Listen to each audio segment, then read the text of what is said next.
গ্রীষ্মের ছুটির পর আজ 2রা জুন থেকে বিদ্যালয়গুলিতে পঠন পাঠন শুরু হয়েছে।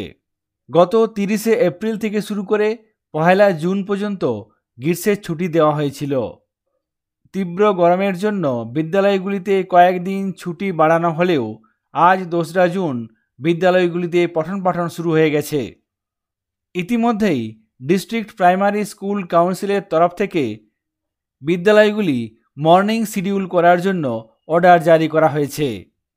ডিস্ট্রিক্ট প্রাইমারি কাউন্সিল পুরুলিয়ার তরফ থেকে পুরুলিয়া জেলার সমস্ত প্রাইমারি স্কুল, জুনিয়র বেসিক স্কুলগুলিতে মর্নিং শিফটে পঠন পাঠন চালানোর কথা বলা হয়েছে।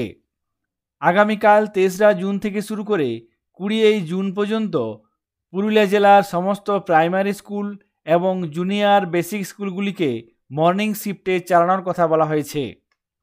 এই সংক্রান্ত ব্যাপারে কাউন্সিলের তরফ থেকে নির্দিষ্ট পঠন পাঠনের সময়সীমাও দেওয়া হয়েছে। সকাল 6:30 থেকে শুরু করে সকাল 11টা পর্যন্ত। শনিবারের ক্ষেত্রে সকাল 6:30 থেকে শুরু করে সকাল 9টা পর্যন্ত বিদ্যালয় চালাতে হবে।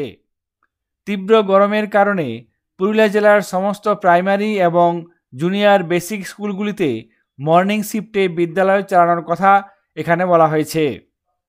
তবে এখানে আরও বলা হয়েছে, যদি আবহাওয়া পরিবর্তন হয় তাহলে সঙ্গে সঙ্গে মর্নিং শিফট পরিবর্তন করে নর্মাল টাইমিংসে নিয়ে আসতে হবে।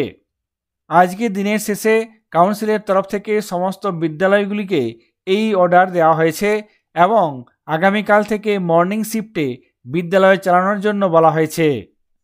ডিস্ট্রিক্ট প্রাইমারি স্কুল কাউন্সিলের তরফ থেকে জারি করা এই অর্ডারটি আপনাদের সঙ্গে শেয়ার করলাম। সকলে ভালো থাকবেন, সুস্থ থাকবেন। ধন্যবাদ।